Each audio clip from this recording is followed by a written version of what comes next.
Welcome to the Elasticsearch Certified Engineer Exam course. In today's course, we're going to be covering two topics, searching data and developing search applications. We're going to be going one by one for each of these points, except for writing and executing queries across multiple clusters, because in order to do this, we have to have set up different clusters for you to be able to test this at home and for me to demonstrate.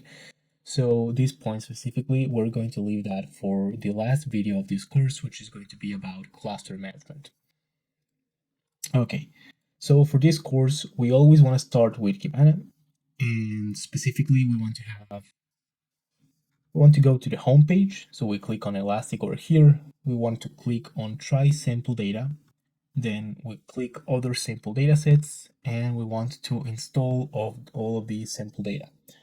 I said this on the installation video, but just if you skip that because you already have Elasticsearch installed, so that you know that these are the sample datasets that I'm going to be using for the course. Now, let's start with writing and executing queries to search for terms, phrases, what so on, and Boolean combinations of multiple queries. So let's start with that.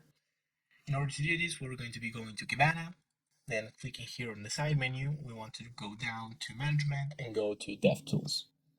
Then we're going to be clearing this input and we're going to be working here. So let's start with the basics. In order to get data from an index, and an index is basically like a database, we're going to be typing get, then slash the index name underscore search. So this is the type of action that we're doing. It can be get, put, post, or delete, or some others. But for getting information, we're going to be using get. Here we type in the index name, and here what we want to do. We want to search in this case, and if we click here on the click to send request, this play button, or we simply type Control and enter, we will send this request to Elasticsearch. If we do this, we can see that we have 4,000 entries in this index, and we can see them one by one here on this hits array. If we want to see how this looks like we see here a currency, customer first name, full name, gender, last name, phone, day of the week, email, and so on. We can also search for this index, but we can search for mappings. This will give us the architecture of this index. It will tell us the fields that they are and their data types.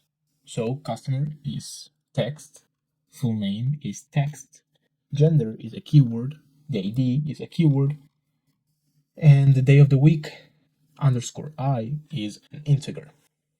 Now let's try with trying to get some data from this index. So let's say that from this index, we want to get all the customers which are named Eddie.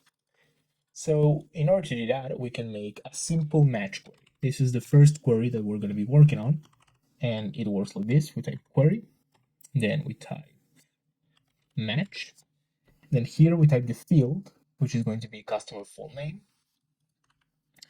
and here we add the value that we want to match, which is going to be Eddie. If we run this now, we will get 100 hits, because 100 of these e-commerce orders are from people that have Eddie in their customer full name. So we see here Eddie Weber, Eddie Gregory, Eddie Wolf, Eddie Simpson, and so on. Now, we can also do a little bit more, and I'm going to demonstrate how this simple match query works. This is not as you will expect if you have worked with SQL databases before, but if we add here Eddie space Underwood, now we got 158 hits, because this works in the following way. It takes the string that you entered here between the brackets, and it divides them for every blank space. And now it searches for anything that has Eddie and anything, well, not and, or anything that has Underwood. So basically we can get Eddies here, but we can also get Underwood only. So basically this match query matches entries that have one or the other. However, we are able to change this. And we can use the command AND so that it has to have every word in here that is separated by a space. How we do that is we add some brackets over here. No, that's not what I wanted. Like this. And then we type query again. And we look for Eddie Underwood. And below that, we type operator and it defaults to AND. And now instead of searching for anything that has Eddie or Underwood, it will search for everything that has Eddie and Underwood. And this should provide us with probably only one hit. Yes, only one hit. This is the old order Eddie Underwood. Now, let's go to our second query. Our second query is the match phrase query. So match phrase query. How this works is that this one matches the whole phrase, so it doesn't divide the words because there's blank spaces or spaces between them. So how we do that is again get the index name, search, the query, and match phrase. Now, let's say we want to find the customer full name again, and we want it to be Eddie Underwood. And we're going to accomplish the same result as the match all with the AND operator. This time we get Eddie Underwood and it matches, gives us one hit again because there's only one Eddie Underwood and it matches the whole phrase.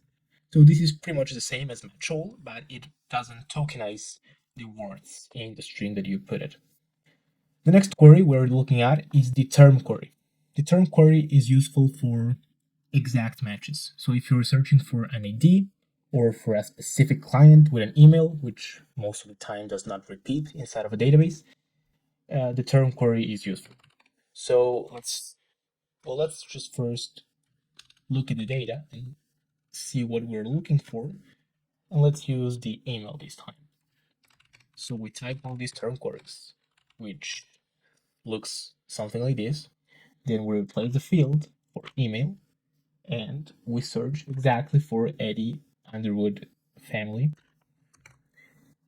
And again, we got one hit. It's exactly this customer order from Eddie Underwood, which is Eddie Underwood, mail, Monday. So that is the term query. The next query is match all query. This query matches everything and returns everything inside of the index. It looks something like this. And if we run this, we get exactly the same as if we run just get Kibana sample data underscore search.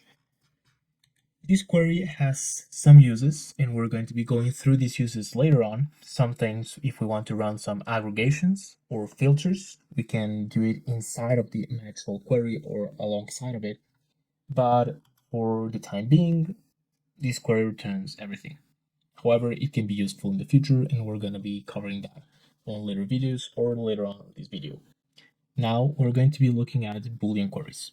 These queries have a structure which looks like this. We type in bool, and then we can have an array of must functions, then an array of must not, and finally an array of should. And for this query to work, basically it goes through all of the entries, and for an entry to be considered part of this query and be returned, it has to have everything that is inside of must as a true, everything that is inside of must not happen for the query to be considered, and at least one of the requirements you type in the should be met so that the entry is part of the query. So let's look at a few examples of this. Let's start with the must. Let's say the day of the week must be a Monday. So in here we type match. Let's say day of the week must be Monday. And run this, and we got 579 matches because all of them are on Mondays.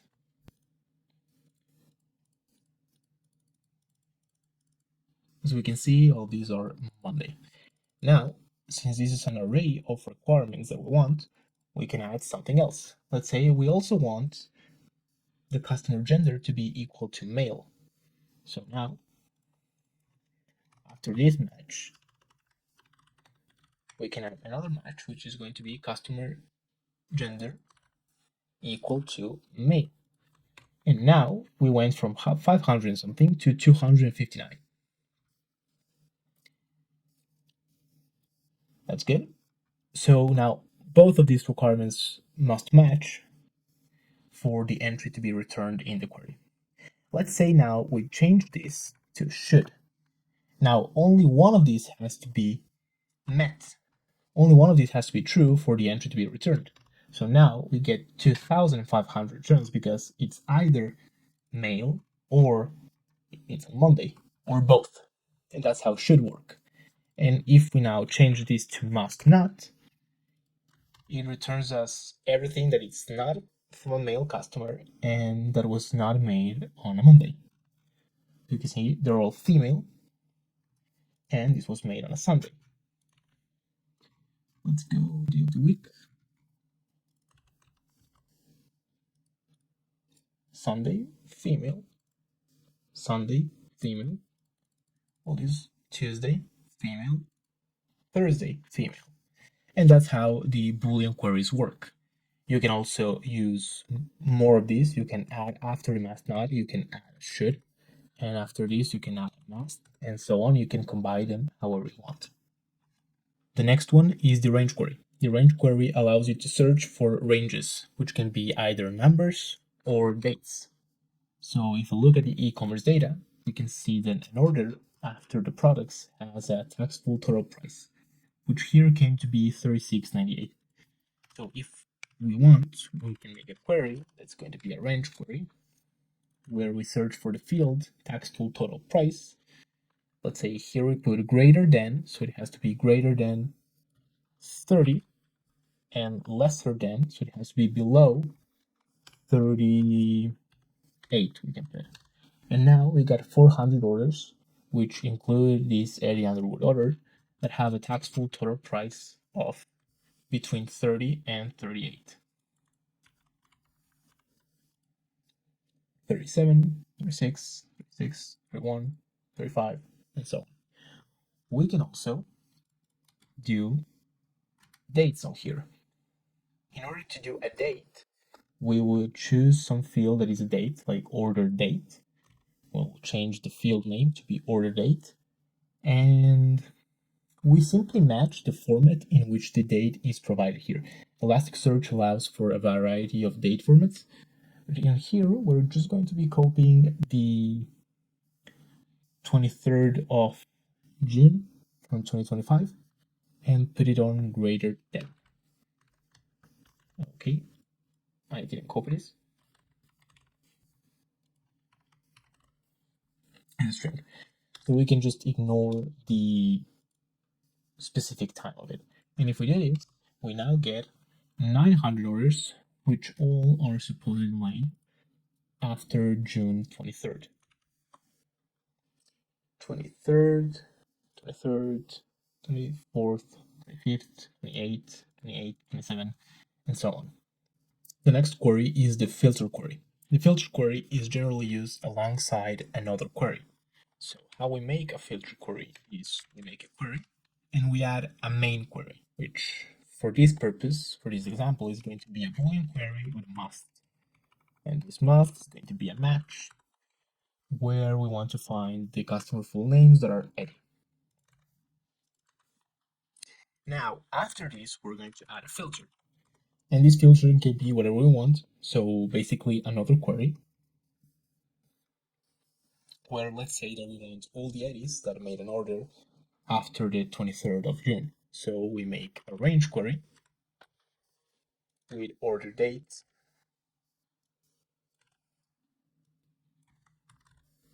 greater than this. Now, the main difference between adding two different queries, like we could add more must elements to this array, but the difference here is that the filter query runs before the main query. So here we're forcing the Elasticsearch to go through the order date, and then it will perform the must match operation. So if we do this, we get 28 values. And this example is specifically important because with this example, we've finished this point over here. write and execute a search query that is a Boolean combination of multiple queries and filters. So here we have a Boolean query and a filter, and if we want multiple Boolean queries, we could just add should over here with a match day of the week,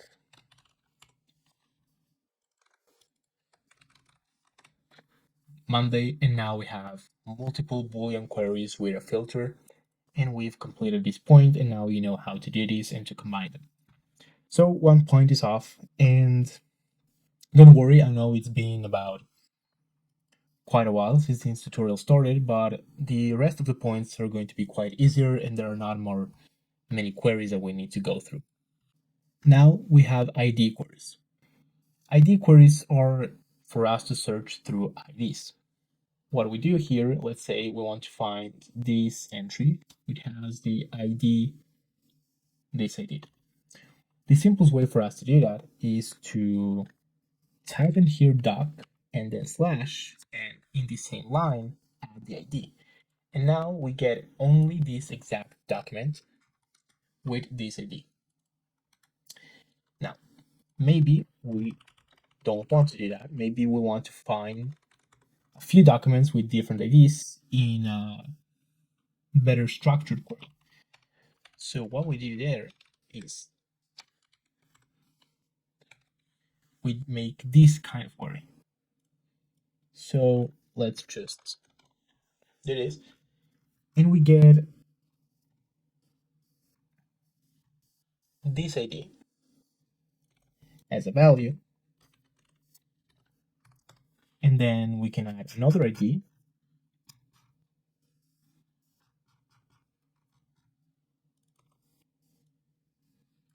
as this one, for example. And if we run this, we should get 2 hits or 2 IDs. And this is the ID query. This is useful. This is a useful type of query if you're not using Kibana, but you're actually using a Java or Python application, and then you can enter these values as you wish. Next are the multiple search queries, which can be multiple terms or multiple match. The multiple terms allows us to, as we did before searching terms, is searching for the exact match of a keyword. The multiple terms query allows us to search for a match of any from an array of keywords. Basically, how we do that is we type in a query, and instead of term, we type terms, and now we can search for the email, and we can search for this specific email as well as Mary's email. And if we do this, we get 4 hits because Eddie had 1 order and Mary Bailey had 1, 2, and 3 orders. And this is the multiple terms query. The multiple match query is a little bit different. This one works like this. We type in query, and then instead of match, we type multi-match. And this is different because this one allows us to search through different fields. So let's say we want to find Mary, but we don't only want to find Mary on the customer full name. But let's say we also want to find Mary on the emails. So basically somebody that's not called Mary but has Mary on their email or something like that. So what we do here is we add an array of fields. So customer full name and email. And we get 154 hits. The next query is the exists query. This is a pretty straightforward query. This one returns us all the entries that have an existing field. So let's say we type in query exists, and we want to find all the entries that have an existing order date. And this will return all the queries that have an order date, even if it's null or undefined or anything. Just by having the field on them, this will be a valid entry for this query. Next, we have the prefix query and bool prefix query.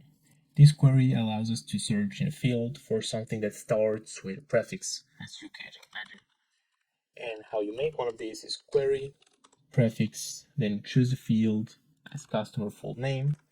And we want all the customer full names to start with Ed, let's say.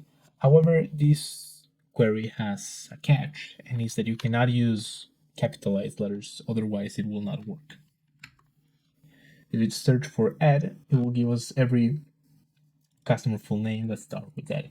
If you try to use a capitalized word as an E, well, you'll get nothing. And if you want to find something about that, you can ask ChatGPT or look in the Elasticsearch documentation, but it's not really relevant for you and you don't need to know that in order to pass the certified engineer exam. If you only type E, we will get 500 hits because we get all the names that start with E. Now, if you really insist on using the E and the capitalized letters, you can use the Boolean prefix query, which is a little bit different in how to type it, and it's a pain because it does not autocomplete, so you have to type it all of it on your own. With your match bool prefix, and then you type in the field name, and then you type what you want, like Ed, and now it does work with capitalized letters. The next queries are the regular expression queries. So if you've ever used regular expressions are something that looks something like, let's copy and paste this one, like this. And this is something that kind of delimits how a word is formed and what characters and how many of them can you have. You can look more into regular expressions on your own, but here I'm just going to teach you how to use them. So how this works, let's say we want to search for the SKU, and we see that the SKU always starts with a Z and an O, and it always ends with a series of numbers from 0 to 9 of an undefined length. Even though I think here the length is probably like 10 or something always. But maybe you have two different classes of products that have two different types of SKU. Maybe some ones start with an X or something like that, and you could perform a search that optimizes for that. So a regular expression query looks something like this, where you choose the field and you type in the regular expression, and it will only return you the entries or documents that follow this regular expression, which in this case is all of them, but in some scenario this could be proven to be useful. The next query is the fuzzy query. The fuzzy query allows us to search with some level of error in it. So basically how this works, I will show by demonstration. We type in a fuzzy query, which looks something like this. Let's say we want to look for the customer first name.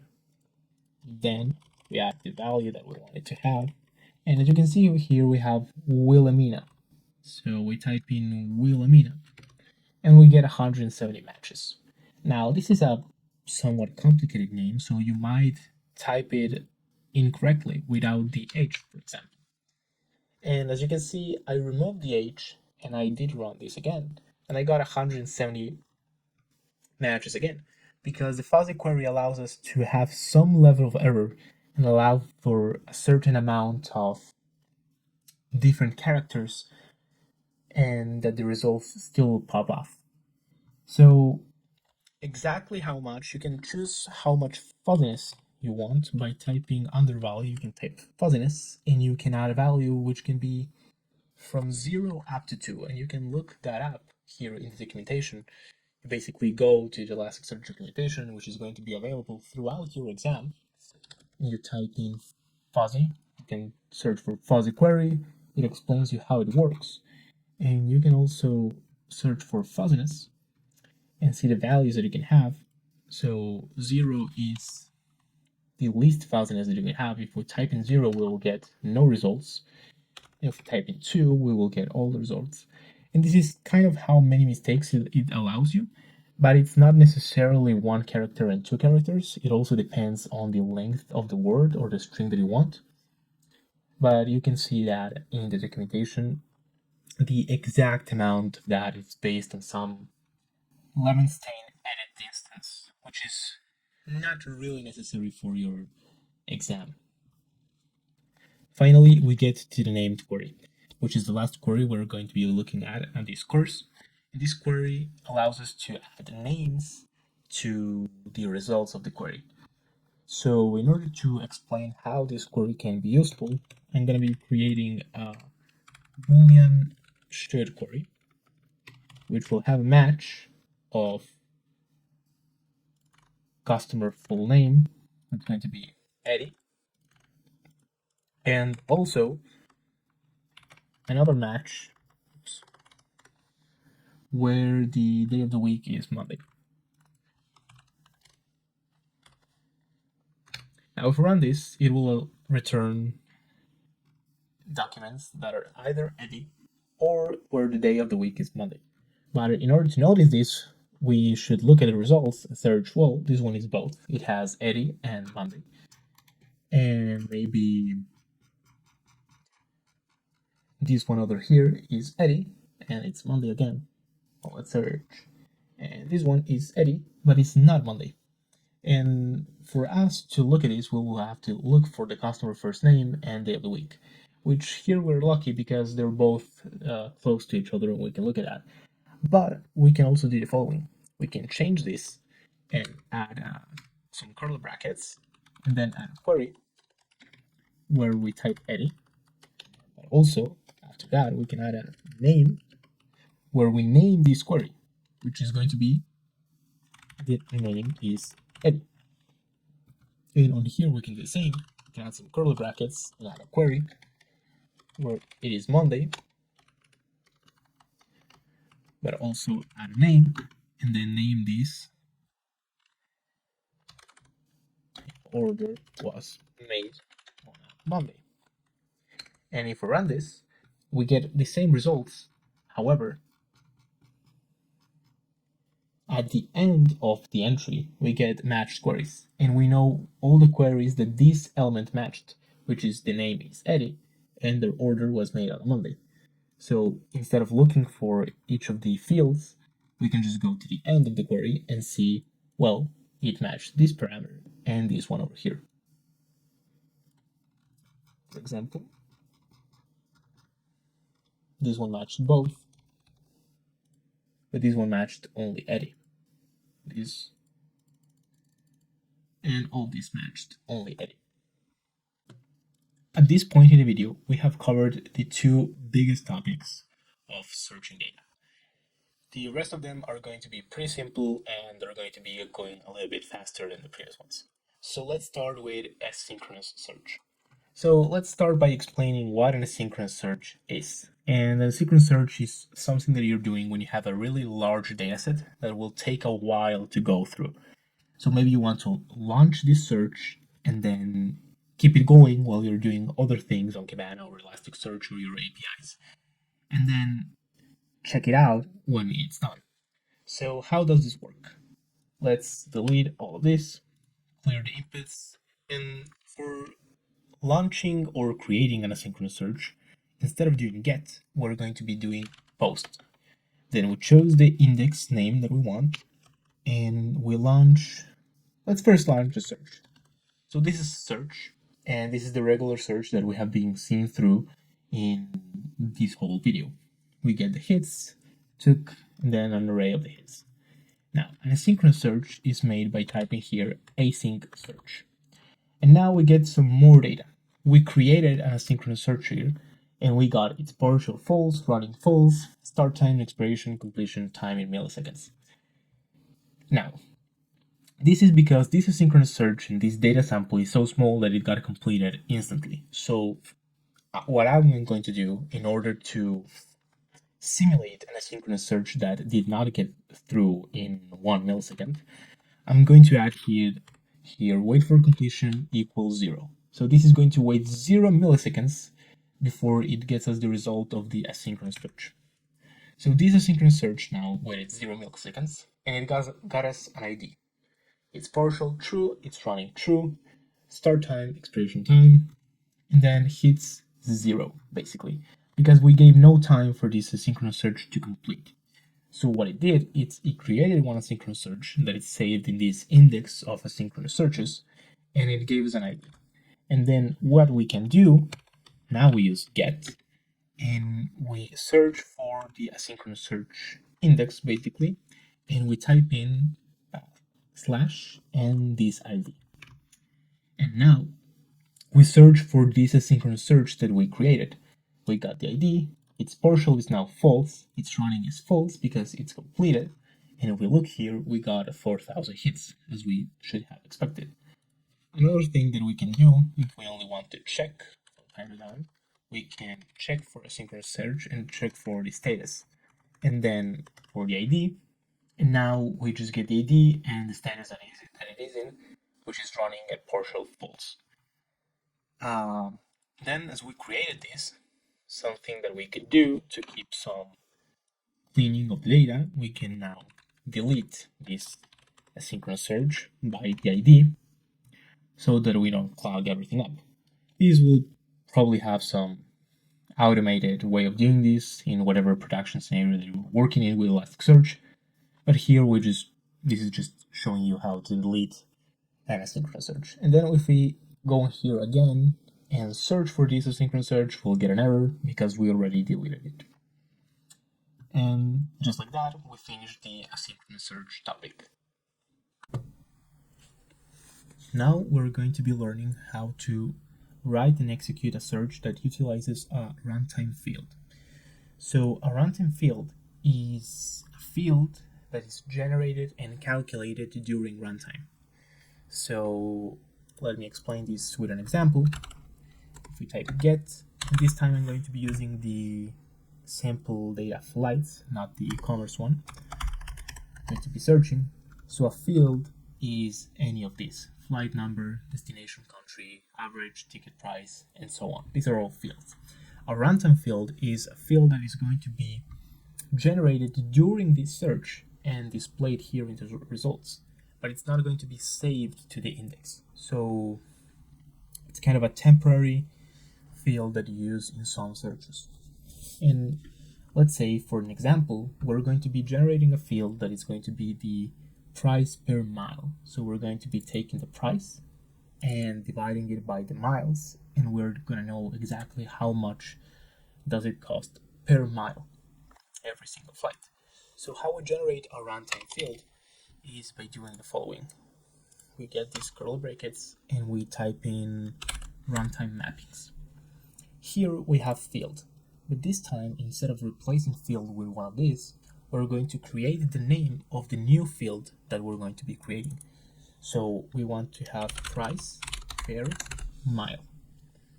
The type of this field, these two are numbers, so we're going to have a number and not an integer because it has decimals. So let's do a double.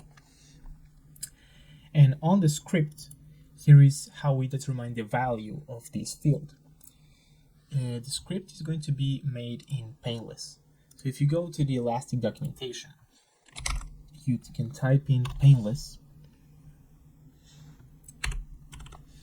and you have Painless examples. So during your exam, you're going to be having access to this documentation, and you can go to Painless examples and figure out how some of this stuff is done and figure out what you need to do in order to get the result that you want.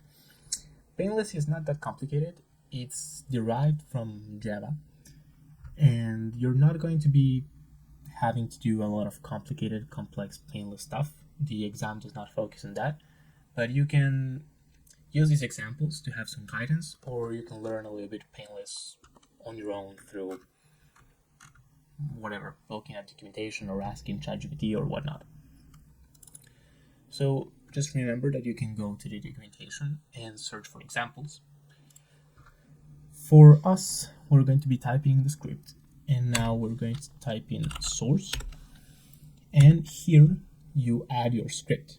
So what we want to do is, first, we almost always start with emit and parentheses, and then what we want to do is get values. So we want to get a value from the document. So this is a document, an entry is kind of a document.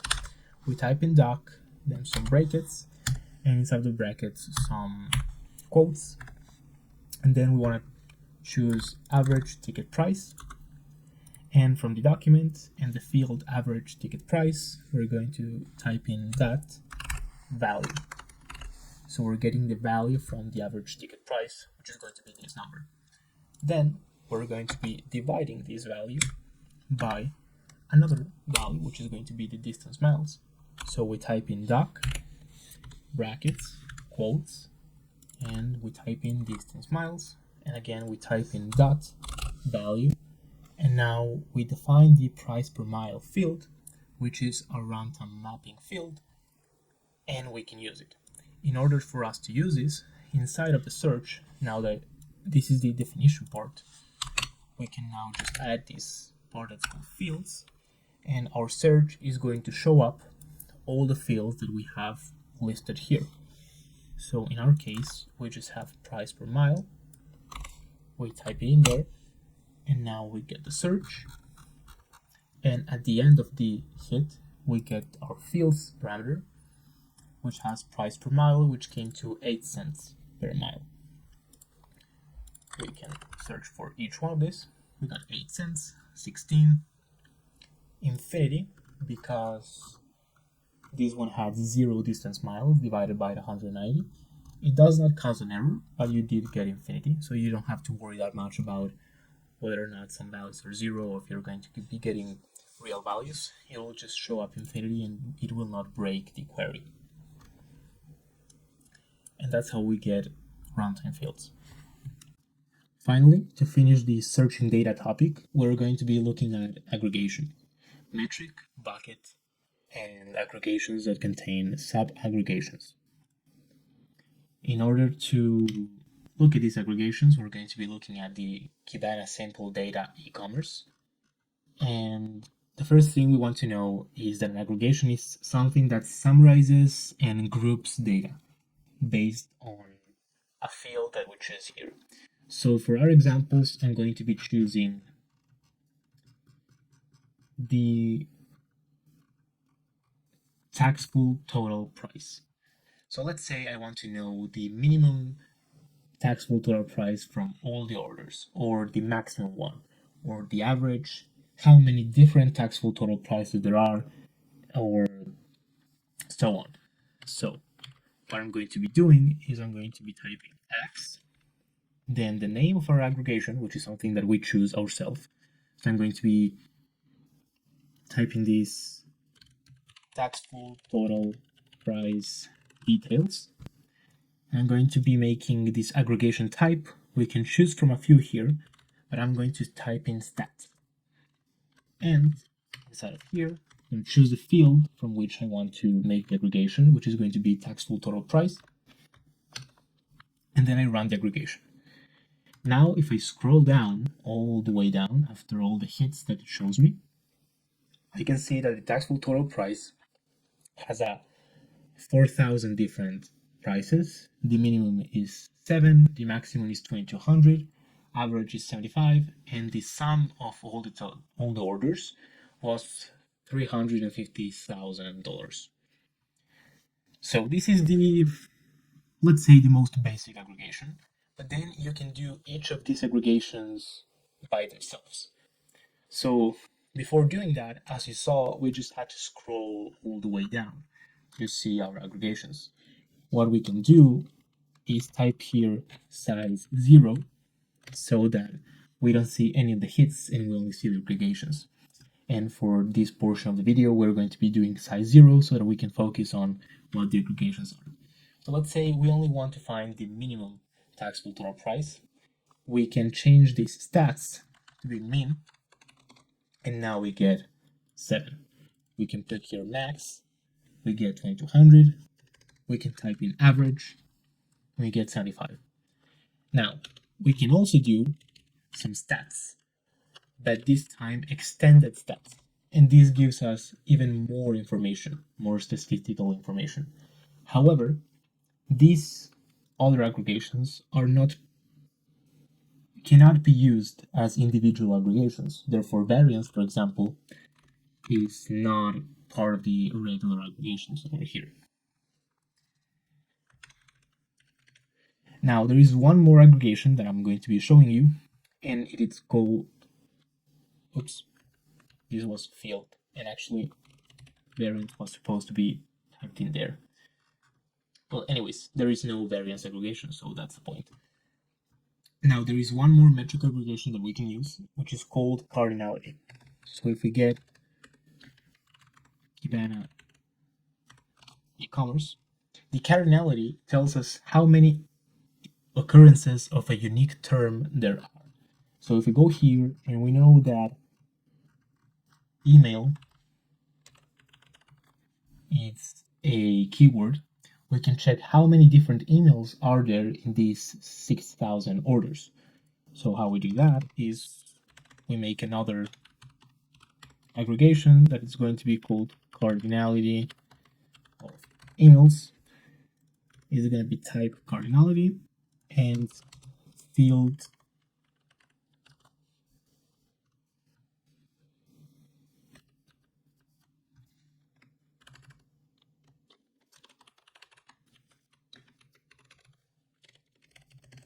email.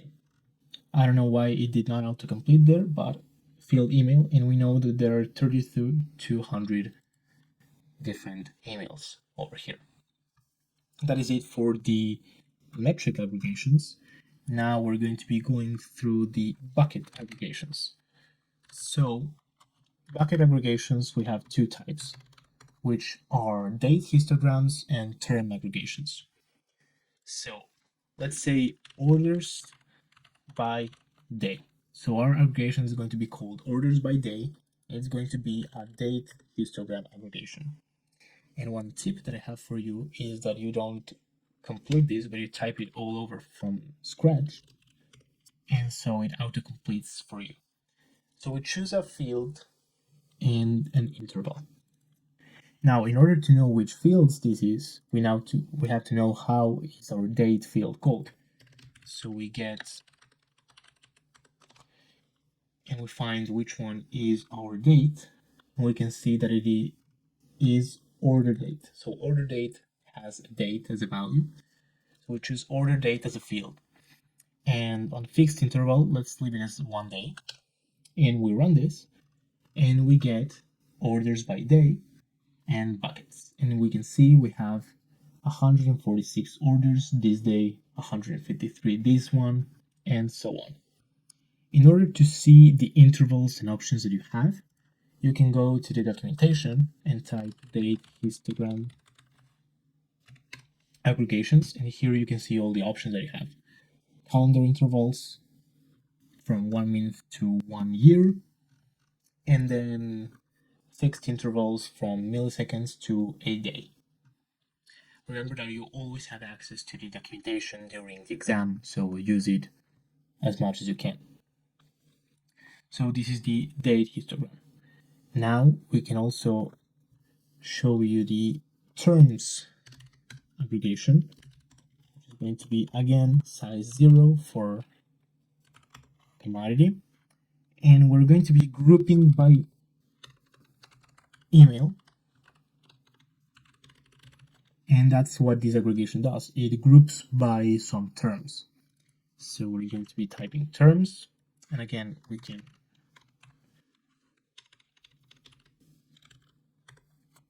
type it from 0 so that it auto-completes, and we choose the field, which is going to be email this time.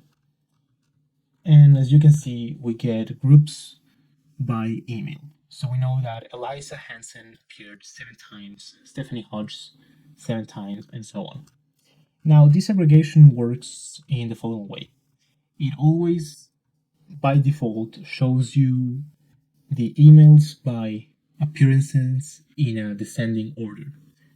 So basically we get 7, 7, 6, 6, 6, 6, 6, 6, 6, 5, 5, 5, 5. And it always defaults to a size 10. So let's say that we have a size here. This is the size of our aggregation, and it always defaults to 10. So if you want to find the 10 customers that order the most, that's how you do it. Now, you can also order this, and let's say you want to find the customers that order the least. But however, figure out that here you have order and underscore key. That's our email in this case, but we actually want to find the ones that have the count to the lowest. So we change it to count, and we do it in ascending order. So we should get all from once. And notice that even if we order this in ascending order for the count, it still displays the customers in alphabetical order, but considering the count as more important. So this is a terms search and, well, terms aggregation. And now the final aggregation that we want to see is a sub-aggregation, which is basically an aggregation inside of another aggregation. So let's do that to finish this topic completely. Let's clear this, get size 0, and for this I will do, let's say I'm going to be making orders by day, just the same as I did before. So orders per day, and this is going to be a date histogram with fields, I think it was order date,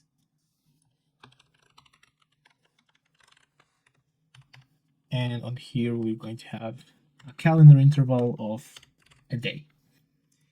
If we run this, we see 146, 153, 143, and so on. Now, a sub-aggregation is an aggregation inside of an aggregation. So after our orders per day, we are going to have a comma and then another aggregation, another X, and we are going to have another name. And let's say we want to know the total, the gross profit of that day. So we want to know how much in taxable total price did we get each of these days. It's not gross profit, I'm not a finance bro, so let's just call it like that and let it be. The aggregation type, as I want to know, it's the total taxable total price, and we do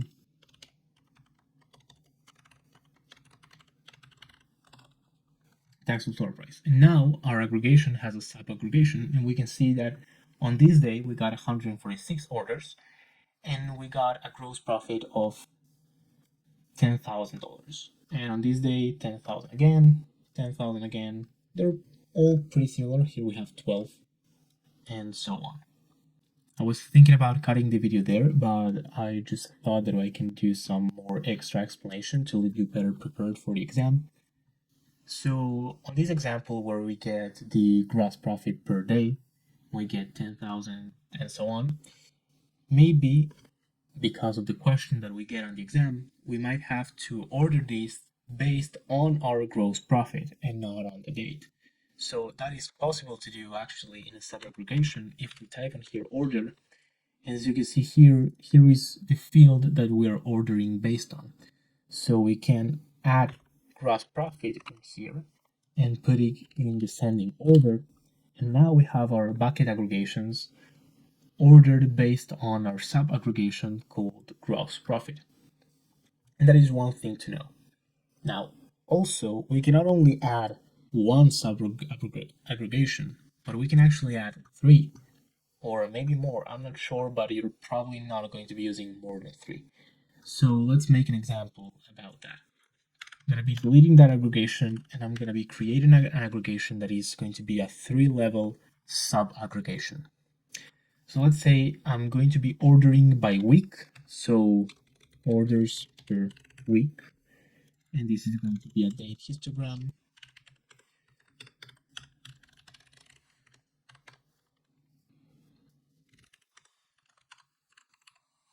Per week. And then after this aggregation, I want to find our 3 customers that made the most orders. So I will basically do another aggregation, top 3 customers, top 3 customers, which is going to be terms aggregation with the field email. And now, out of these 3 top customers, I want to know how much did each of these spend based on the taxable total price. So I'm going to be adding another aggregation, total spent by customer. And also here, because I said top 3 customers, we basically just set the size to 3, and we know that these orders based on appearances by descending order, so we don't have to tell that to the aggregation. And finally, in the last aggregation, total spent by customer, this is going to be a sum of our field taxable total price. And if we run this, we should get these aggregations, key string, top 3 customers. We get Brigitte with 255, ABD with 212, and Abigail with 2 and 160. And that is how we make an aggregation with a sub-aggregation with another sub-aggregation. And this gets us the searching data topic completely covered, excepting from the multiple clusters topic, which we're going to be looking in the last video. But for now, we have covered searching data.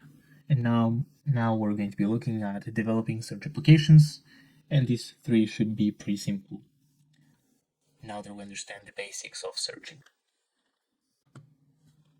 We're going to be starting with the easiest one of them, which is going to be define and use indexed aliases. So how we define an index alias is that we post on the aliases thing, and we do some actions. The base action is to add, and we choose an index that we already have, and we add an alias to it. So we're constantly working with Kibana sample data e-commerce, and I'm going to be calling this index the e-commerce index. And this is now done. It was acknowledged and it had no errors. Now, if we want to look into this Kibana index, we can just do a get, and instead of typing this whole longer name, we can just type e-commerce index underscore search, and as you can see, we get all the hits that we did before, and this is the same index. This name, this alias, it's not copying and creating a new index, but it's rather just adding a name that which you can use to reference this index, basically. And you can also delete these index aliases.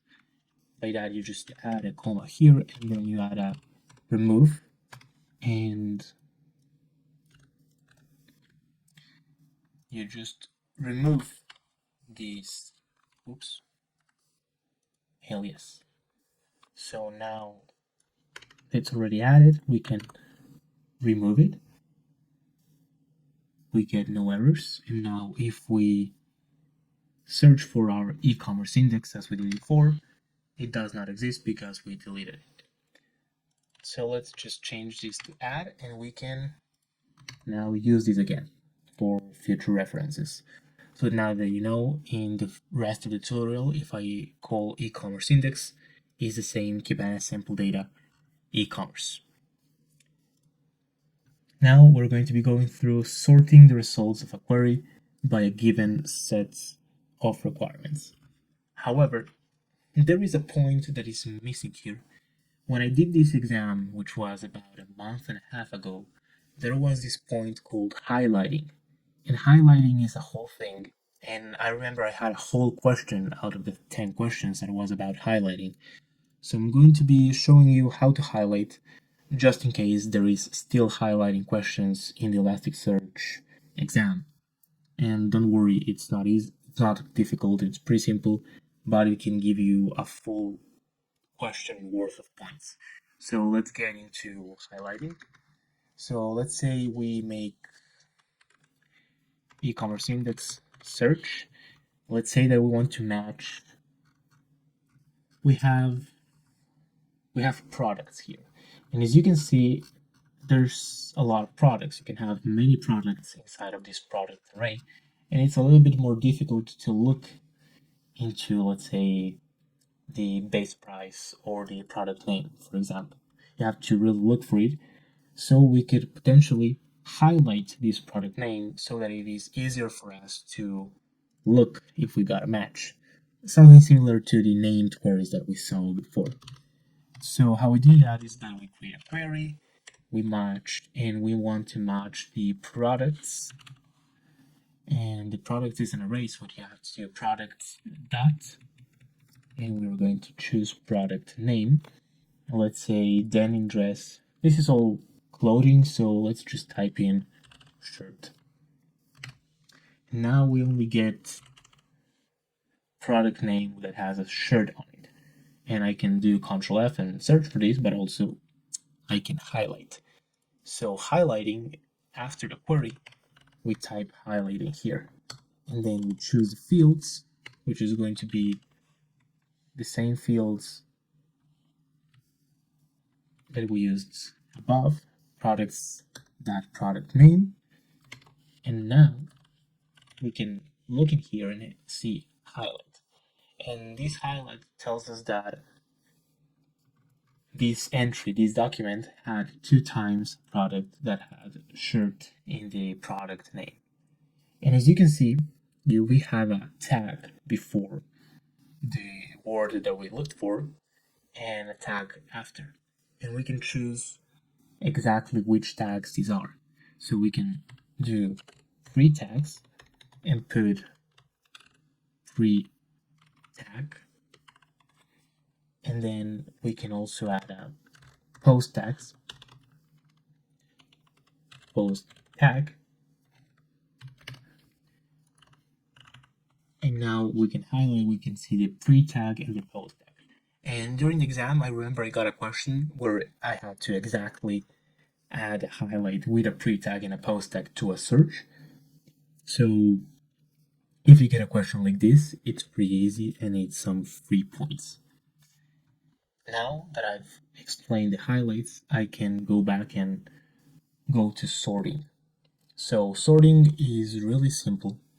Let's go over here and do some sorting. And let's say we want to sort by the tax full total price in a descending order. And we got the first one to be 2200, 400, 360, 340, 340, and so on. So here's the basic sorting. We can sort by whatever you want, and you can choose ascending or descending order. But also, we can do the following. We can sort, and let's say we want to sort by the email, and we want to sort by an ascending email. So here we have some emails, and we have ABD Adams family, ABD Adams. We see that we have ABD Adams family 2 times. So now the thing is, how do we sort between these two?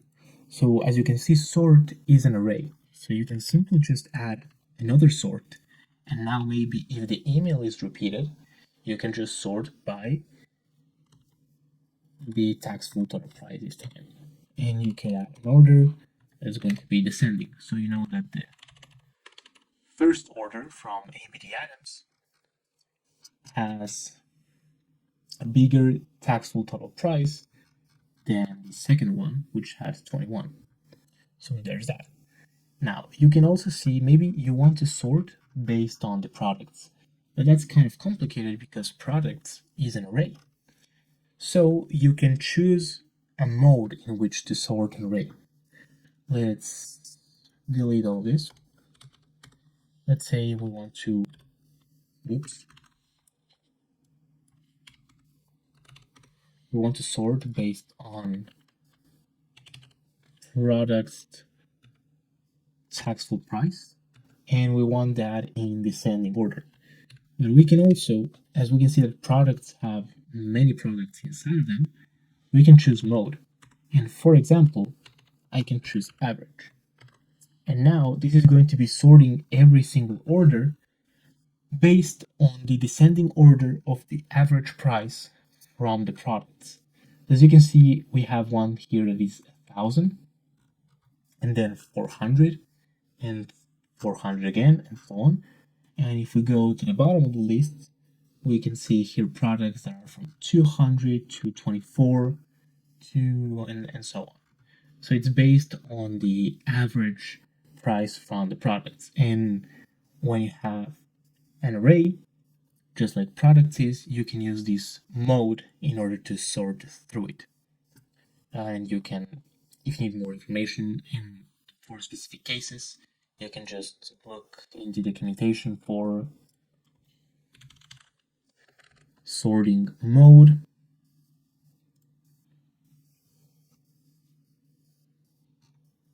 And well, I don't know exactly the documentation that you have to look for, but I might add it to the description of the video. But just so that you know, you have mode and you can actually put min here, so you sort by the minimum value of the price and however you want. It's pretty intuitive if you think about it. Finally, implement pagination of the results of a search query. So you're not going to be doing any automated pagination on here. Let's say, as you can see, when you search, like a regular search, you get hits, and it always defaults to 10 hits. So it gives you the first 10 orders, sorted or not in the order that you want.